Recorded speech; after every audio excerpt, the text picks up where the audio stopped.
మర్చిపోకండి, ఎవరైనా సరే చిన్న పెద్ద ఆడవాళ్ళని తేడా లేకుండా అందరినీ కూడా బెదిరించుకోండి అని చెప్పి స్వేచ్ఛను ఈరోజు ఇవ్వడం జరిగింది. ఎన్నికలు వస్తున్నాయి, ఈ ప్రభుత్వము వైఎస్ఆర్సీపీ పార్టీ చేసిన అరాచకాలు, అక్రమాలు, అన్యాయాలు ఇంటింటికి వెళ్ళి వాళ్ళు చేసేవన్నీ అక్రమాలు చెప్తూనే రేపు పొద్దున చంద్రబాబు నాయుడు గారు వస్తే ఈ రాష్ట్ర భవిష్యత్తు ఏ విధంగా ఉండబోతుందని వాళ్ళకి భరోసా ఇస్తూ ఈరోజు ప్రతి ఒక్క గ్రామంలో మేము తిరగడం జరుగుతుంది. ఏ గ్రామంకి వెళ్ళినా ఎక్కడ చూసినా పెద్ద స్థాయిలో మహిళలు కావచ్చు, యువత కావచ్చు, రైతులు కావచ్చు బయటికి వచ్చి వాళ్ళ సమస్యలు చెప్పుకోవడమే కాకుండా ధైర్యంగా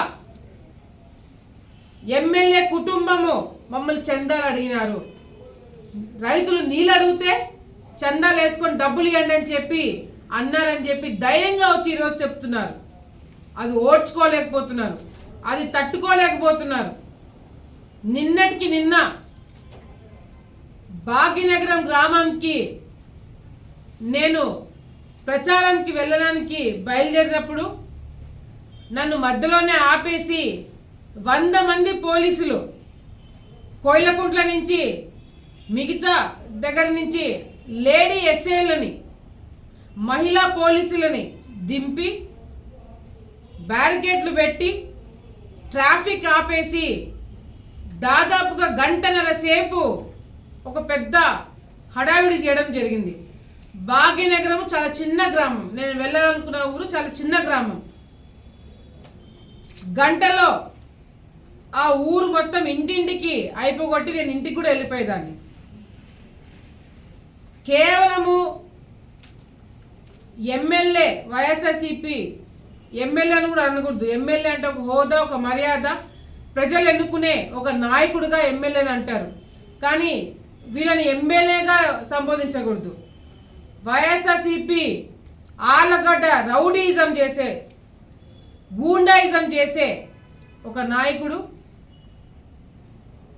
ఏ విధంగా భాగ్యనగరంకి నేను వెళ్ళకూడదు, మధ్యలోనే ఆపేసిన, అక్కడి నుంచి అట్లే నేను ఇంటికి పంపించేయాలి.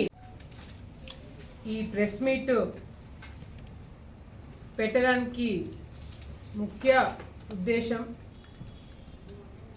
ఈ రాష్ట్రంలో జరుగుతున్న సంఘటనలు, ఈ రాష్ట్రంలో ఉన్న రాజకీయ పరిస్థితి, మారిపోతున్న రాజకీయము, ఇవన్నీ కూడా చూసి ఎవరైతే యువత కొత్తగా రాజకీయాలకి రావాలనుకుంటున్నారో, మామూలుగా అయితే ఎప్పుడు కూడా యువతతో నేను యూత్తో ఇంటరాక్ట్ అయినప్పుడు మాట్లాడుతున్నప్పుడు ప్రతిసారి కూడా యువత రాజకీయాల్లోకి రావాలి, యువత పాత్ర రాజకీయాల్లో చాలా బలంగా ఉండాలి అని చెప్పి ఎప్పుడు కూడా అటు ఆడవాళ్ళం కావచ్చు, మగపిల్లలం కావచ్చు ఎంకరేజ్ చేసి రాజకీయాలకి రావాలి అని చెప్పి చెప్పడం జరుగుతుంది.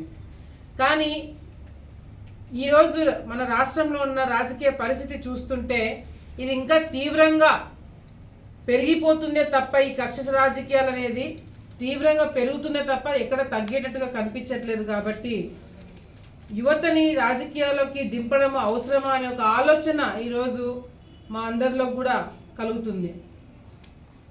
ఈరోజు ఈ దేశానికి కావచ్చు, రాష్ట్రాలకు కావచ్చు, గ్రామాలలో కావచ్చు, ఇప్పుడున్న పరిస్థితి చూస్తుంటే మిగతా దేశాలతో మనం పోటీ పడాలన్నా మనకి ముఖ్యంగా మనకు ఉండేది ఏంటంటే మన బలము, యువత ఎక్కువ. ఏ దేశానికి వెళ్ళండి, ఎక్కడ చూసినా కూడా ప్రతి ఒక్క దేశంలో కూడా ఇండియన్స్, భారతీయులు ఒక మంచి పొజిషన్లో ఉండి మన దేశానికి ఒక మంచి పేరు తీసుకురావడం జరుగుతుంది. కానీ ఇక్కడ చూస్తే మన రాష్ట్రంలో యువతని తప్పుదావి పట్టించేలాగా, అసలు యువతకి రేపొద్దున భవిష్యత్తు లేకుండా ముఖ్యంగా ఆంధ్ర రాష్ట్రంలో జరుగుతున్న కార్యక్రమాలు చూస్తుంటే మళ్ళీ ఏదన్నా ప్రజలు పొరపాటు చేసి వైఎస్ఆర్సీపీ పార్టీకి ఓటు వేస్తే 20-30 సంవత్సరాలు వెనక్కి వెళ్ళిపోవడమే కాకుండా యువత తప్పుదోవ బట్టి డ్రగ్స్కి అలవాటు పడి భవిష్యత్తు లేకుండా తప్పకుండా ఇదైతే గ్యారంటీగా జరుగుతుంది. రేపు పొద్దున మళ్ళీ వైఎస్ఆర్సీపీ ప్రభుత్వం వస్తే.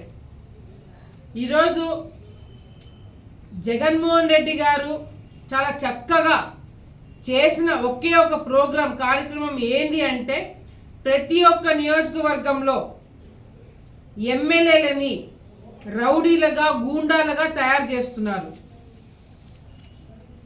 ఏ విధంగా రౌడీయిజం చేయాలా, ఏ విధంగా గూండాయిజం చేయాలా, దానికి కావాల్సిన స్వేచ్ఛని ఈరోజు జగన్మోహన్ రెడ్డి గారు చాలా చక్కగా ఎమ్మెల్యేలకు ఇవ్వడం